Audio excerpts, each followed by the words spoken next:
বন্ধুরা কেমন আছেন আপনারা? আশা করি নিশ্চয়ই ভালো আছেন। আমিও ভালো আছি। আমি তামান্না আতিক মুস্কান খান।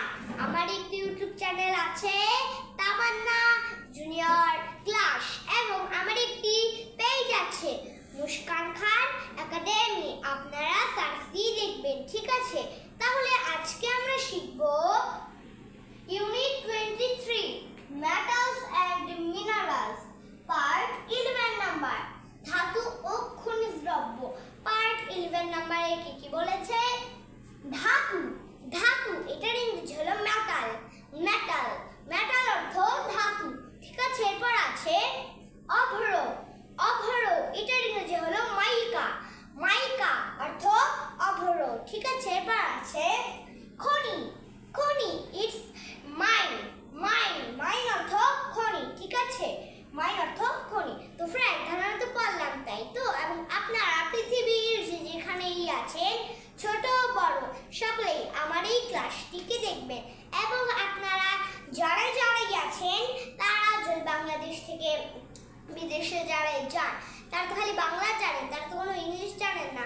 তাই জন্য তারা মন দিয়ে আমার এই ক্লাসটিকে দেখলে আপনি অবশ্যই ইংলিশে কথা বলতে পারবেন। তাহলে চলুন কথা না বাড়িয়ে মূল ক্লাসে চলে যাই। ধাতু। ধাতু তাহলে আমি লিখে দিচ্ছি metal. Metal M E T A L। তাহলে ব্যাপারটা মেটাল। তাহলে ব্যাপারটা মেটাল অর্থ ধাতু, ঠিক আছে? এরপর আছে অভ্র। অভ্র তাহলে আমি লিখে দিচ্ছি মাইকা। মাইকা M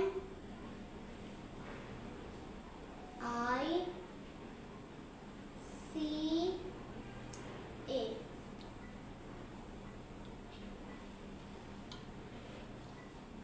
তাহলে বেটা মাইকা। তাহলে বেটা মাইকা অর্থ অভ্র, ঠিক আছে? এরপর আছে খনি। খনি তাহলে আমি লিখে দিচ্ছি mine. Mine M I N E।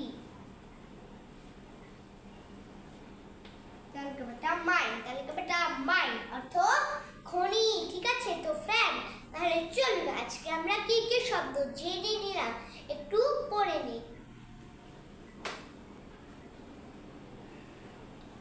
Unit 23 metals and minerals part 11 number ধাতু ও খনিজ দ্রব্য। ধাতু মেটাল, অভ্র মাইকা, খনি মাইন, ঠিক আছে? তো ফ্রেন্ড, আপনি যদি আমার এই ক্লাসটিকে ভালোবেসে থাকেন তাহলে অবশ্যই একটা লাইক দিবেন। আর যদি লিখতে জানেন তাহলে কি করবেন? অবশ্যই দয়া করে একটা কমেন্ট দেবেন এবং শেয়ার, ফলোইং এবং সাবস্ক্রাইব করবেন। তাহলে শুভ কামনা শেষ কালাম। আসসালামু আলাইকুম বন্ধুরা, ভালো থাকবেন। Bye bye.